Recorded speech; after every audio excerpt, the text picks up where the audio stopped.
Hey beauties, welcome back to my channel. Today I am going to be going over some items that I picked up from the Chanel Spring Summer collection. But before I get into those, I want to give you guys a huge thank you from the bottom of my heart. All the comments, all the love, all the support that I got on my last video, the Get Ready With Me, where I talked about my mom and a lot of other things that have been going on.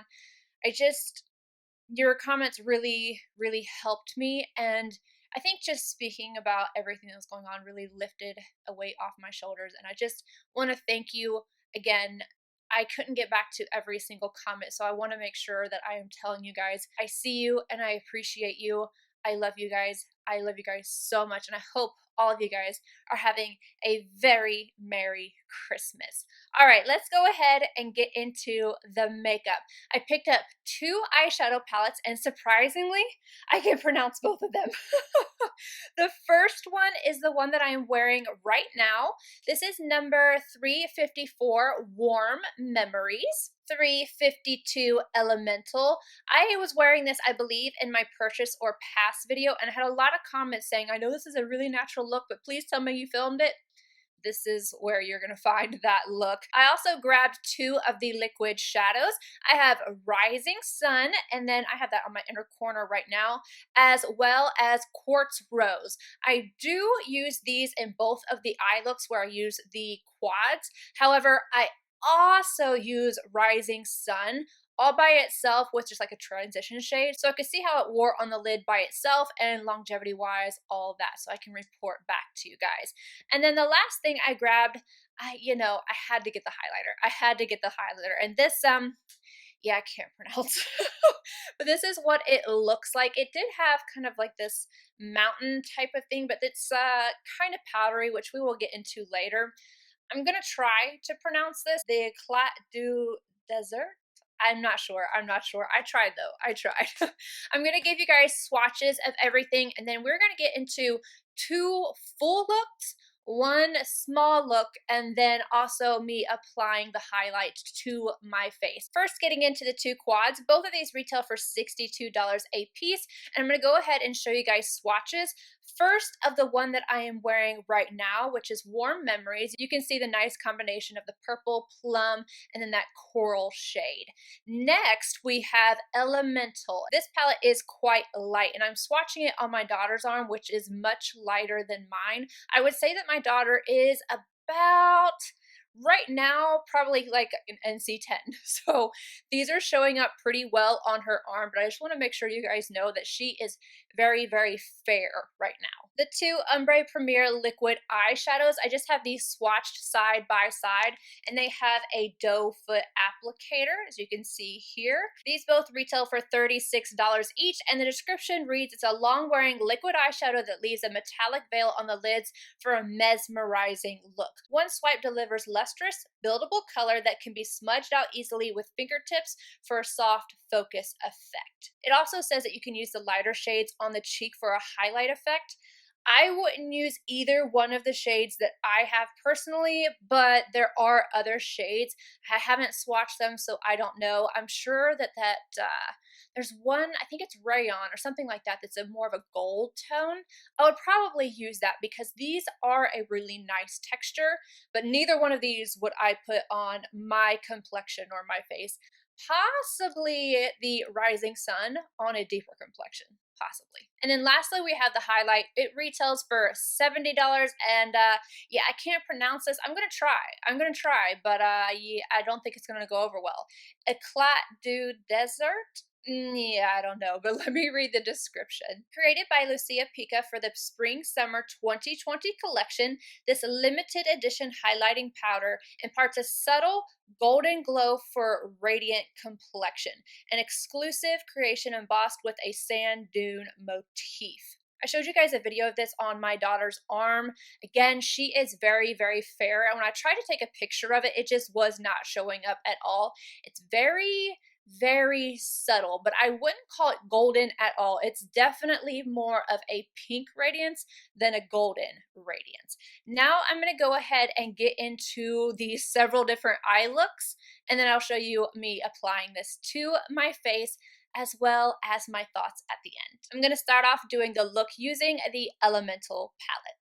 BK Beauty 203 and the lightest shade in the palette. I am going to press this all over my lid. After that, I'm going to take the same brush, kind of take it on its side, and lightly bring it upwards, but not all the way because I'm going to go in with another shade. BK Beauty 202, now I'm going to take this color right here. I'm going to take this right above the last shade we laid down. I'm going to use this as kind of like a transition shade, or at least that's where it's going.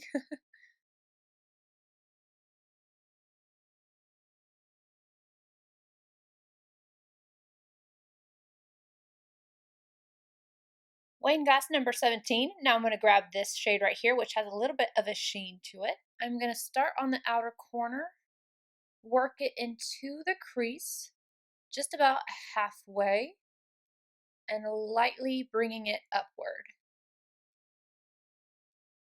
This is a light shade, but it's still adding just a little bit of depth on this outer corner and into the crease. Using the same brush, I'm going to go in with the darkest shade in the palette. Again, right on the outer corner, tapping it into place first, and then lightly bringing it up into the crease. Just not as high as I took the last shade.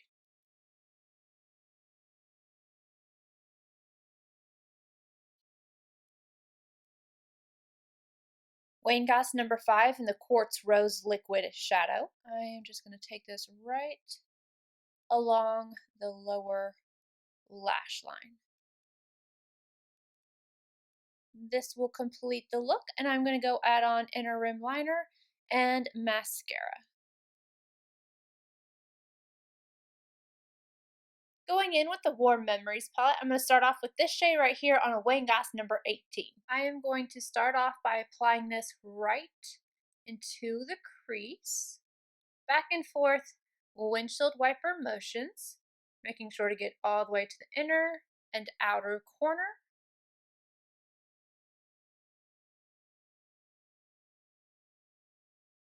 Then I'm lightly going to start blending it upward.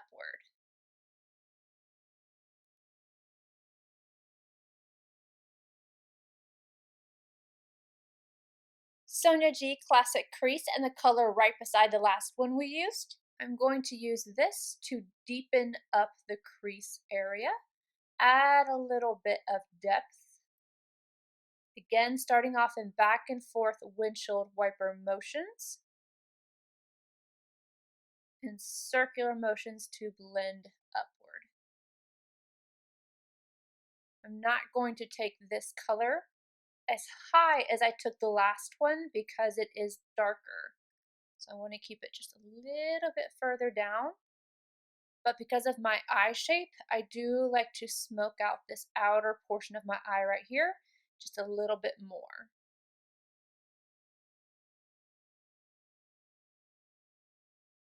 Same brush, now I'm going to grab the darkest shade in the palette. I'm going to tap this on the outer portion of the eye, the outer V. I bring it onto the lid as well, about halfway on.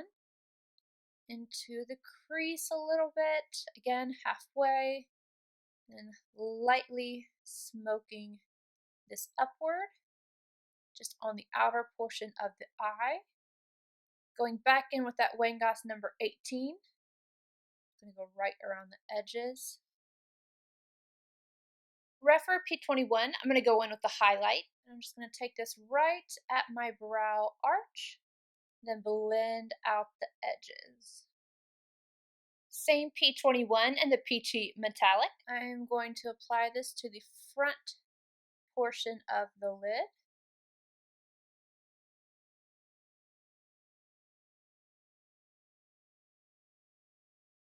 On this side, I am going to apply it wet so you can see the difference.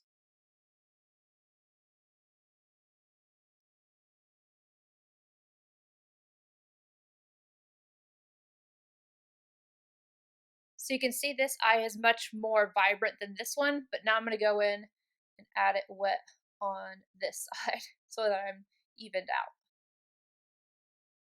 Wangas 27S and this color right here. I am going to run this all along my lower lash line.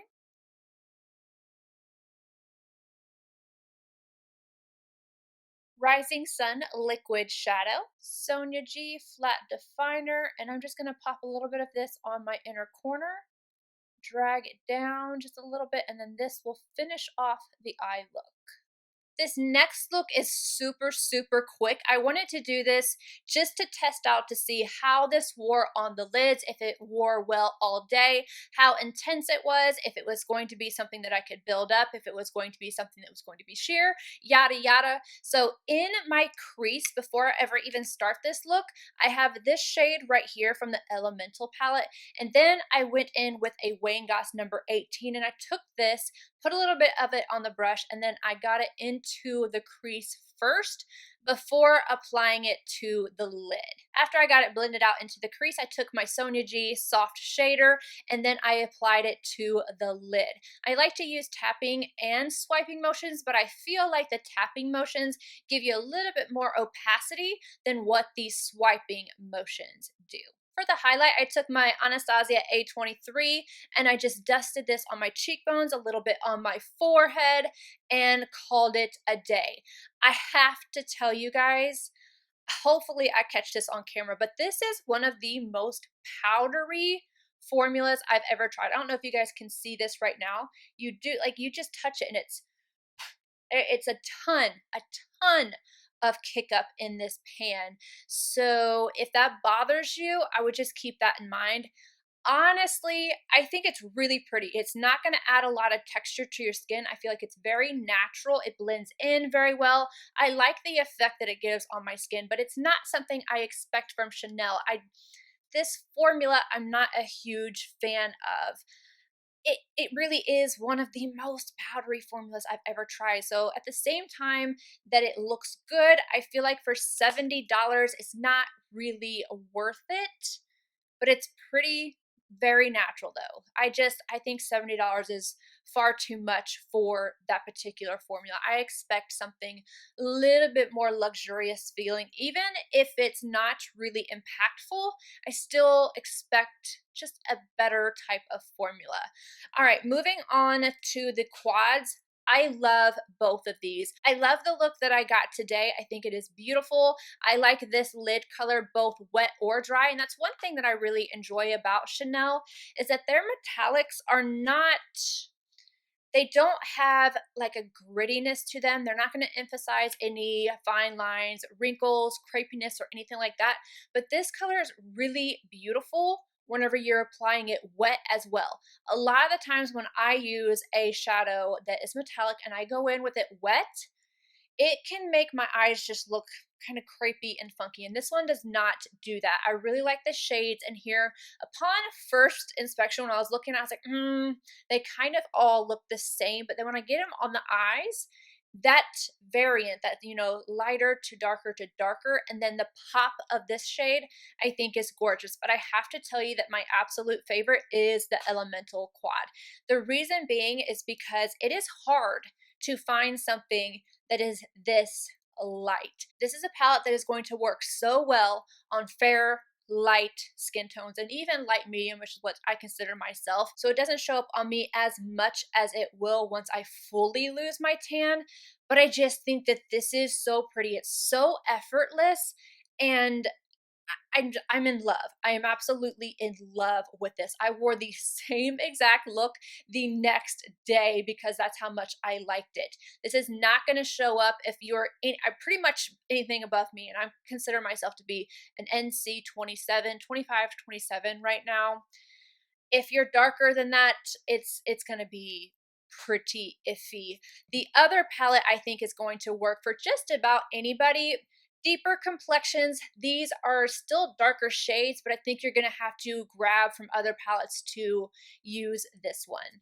And then getting into the liquid shadows. This is the one that I used by itself, and this is not going to be a Stila eyeshadow. So if you're looking for something with a whole lot of impact, this is not it. I definitely like these either sheared out or with 2 layers. If you do anything more than that, I feel like they can look a little bit crumbly, but I think that these are really, really pretty, and they lasted on my lids all day long. Well, at least this one did.